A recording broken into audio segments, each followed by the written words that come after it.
স্থানীয় সরকার নির্বাচনটা নির্দলীয় হওয়া উচিত। স্থানীয় সরকার নির্বাচনটা বর্তমানে যে অন্তর্বর্তীকালীন সরকার আছে তার অধীনে হওয়া উচিত।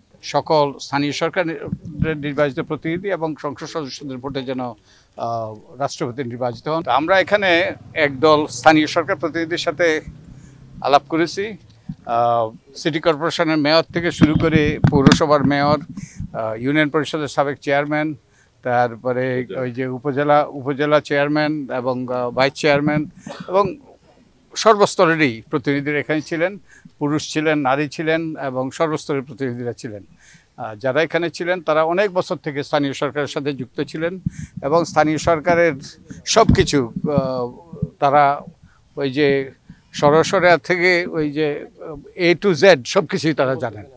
তো তারা অনেক কিছু আমাদের সাথে শেয়ার করেছেন। তারা কতগুলো বিষয় তারা সুস্পষ্ট আমাদেরকে বলেছেন যে স্থানীয় সরকার নির্বাচনটা নির্দলীয় হওয়া উচিত। এই কথাটা বোধহয় সবাই বলেছেন। আর আরেকটা কথা বলেছেন যে এই নির্বাচনের ক্ষেত্রে অধিকাংশই বলেছেন যে এটা যেন যেই পদ্ধতিতে আছে বর্তমানে সেই পদ্ধতিতে হয়।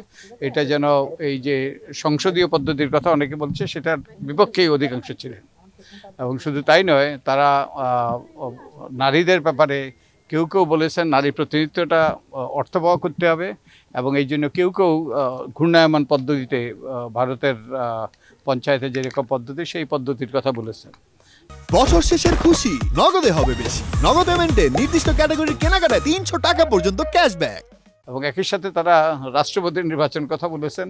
রাষ্ট্রপতির নির্বাচনটাকে আরও অর্থবহ করার জন্য কেউ কেউ বলেছেন যে সকল স্থানীয় সরকার নির্বাচিত প্রতিনিধি এবং সংসদ সদস্যদের ভোটে যেন রাষ্ট্রপতি নির্বাচিত হন, যাতে রাষ্ট্রপতি একজন সম্মানিত ব্যক্তি, সর্বজনগ্রাহ্য ব্যক্তি রাষ্ট্রপ্রধান হিসাবে আমাদের থাকেন। অনেকেই বলেছেন যে স্থানীয় সরকার নির্বাচনটা বর্তমানে যে অন্তর্বর্তীকালীন সরকার আছে তার অধীনে হওয়া উচিত এবং অনেকেই প্রথমেই স্থানীয় সরকার নির্বাচন তারপরে জাতীয় নির্বাচনের কথা বলেছেন।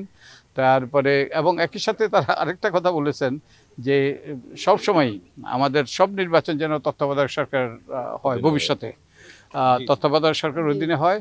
যে তত্ত্বাবধায়ক সরকারের মেয়াদ হয়তো কিছুটা বাড়াইতে হবে। এই বাড়ানোর এই তত্ত্বাবধায়ক সরকার থাকাকালীন যেন স্থানীয় সরকার নির্বাচন হয় এবং জাতীয় নির্বাচন হয় একই সাথে, যাতে সত্যিকারের সুষ্ঠু নিরপেক্ষ নির্বাচন হয়। আর এছাড়াও বলেছেন যে রিটার্নিং অফিসার যেন জেলা প্রশাসকদের পরিবর্তে যে নির্বাচন কমিশনের কর্মকর্তা হন।